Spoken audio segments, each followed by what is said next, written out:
Welcome to today's lesson. Today we are going to learn about semiconductor physics.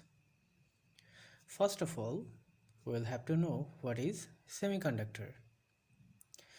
Mainly, a semiconductor is a substance which has resistivity in between conductor and insulator. For an example, silicon, germanium, selenium, carbon, etc.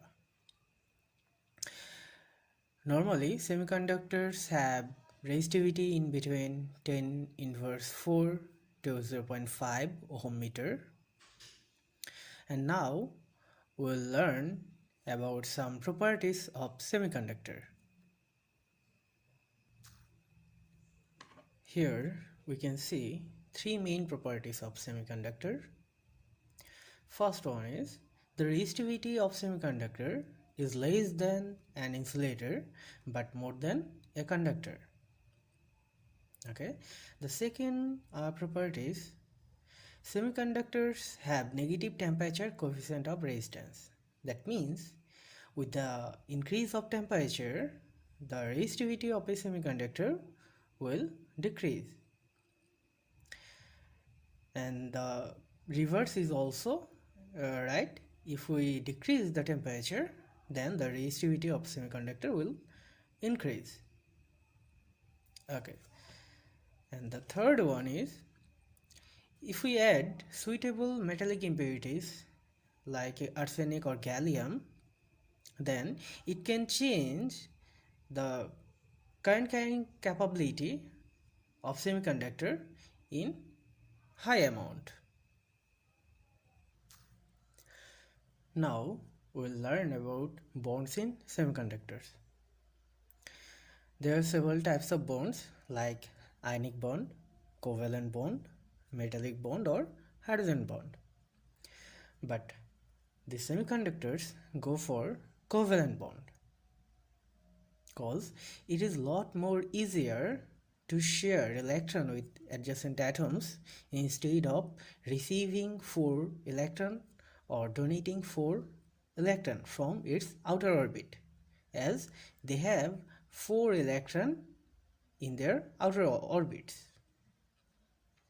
So a silicon atom will share its electron with adjacent silicon atoms and fill their octet of their outer orbit. And thus they create a crystal of semiconductor with covalent bonding. Now we will discuss about commonly used semiconductors. Though we have some other types of semiconductive materials, but silicon and germanium are vastly used because they are very much available in nature and it requires a very small energy to break their covalent bondings.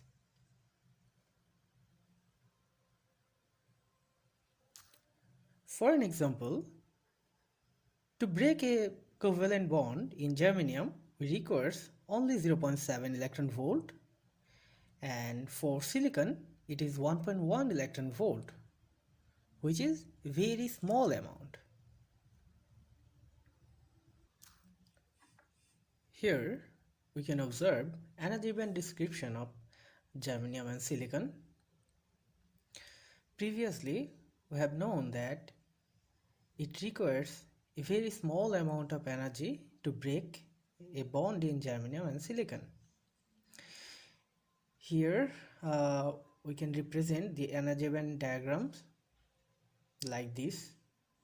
Usually valence band of the semiconductors remain full, and if we want to break a bond and remove it or to provide it in conduction band, then we will require a 0.7 electron volt of energy for the germanium, and for silicon if we want to break a bond and to take the removed electron in conduction band, we will require 1.1 electron volt, and the gap between conduction band and valence band is known as forbidden energy gap. Now we'll discuss about the effect of temperature on semiconductors. Previously we have learned that semiconductors have negative temperature effect on it. And now we'll discuss what actually happens in semiconductor with the temperature. And for that we'll divide temperature effect in two categories. First, we'll see what happens at absolute zero temperature, that is what happens at minus 273 degrees Celsius temperature, and what if we increase temperature from minus 273 degrees Celsius. Okay.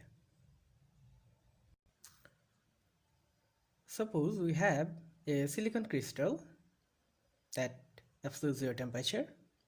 We know that one silicon atom combine with other silicon atom in covalent bond. At absolute zero temperature, this silicon atom will hold its electron so tightly that there will be no free electron in it, and these covalent bonds will be so strong that this bond cannot be break easily. In other words, we can say that the gap between valence band and conduction band increase so much that no electron can reach from valence band to conduction band. So there will be no breakage bond, so there will be no free electron or hole. That's why due to unavailability of any free charge carrier, these semiconductors will behave like a perfect insulator at this temperature. A perfect insulator.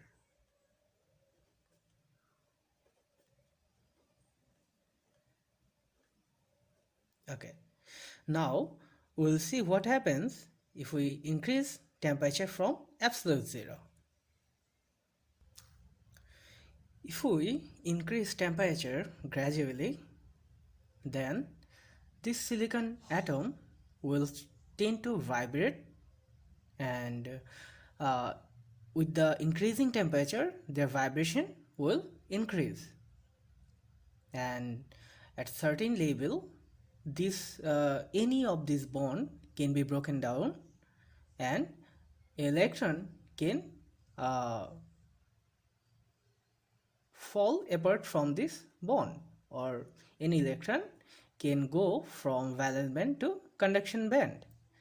And if we increase temperature more and more bonds will be broken down, and we can will get this more electron hole pair. So with a high temperature, or at a high temperature, these semiconductors will have a huge amount of electron hole pair, or in other case this charge carrier. So this semiconductor crystal will behave as a perfect conductor at high temperature.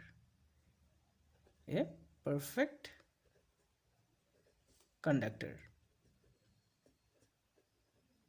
at high temperature.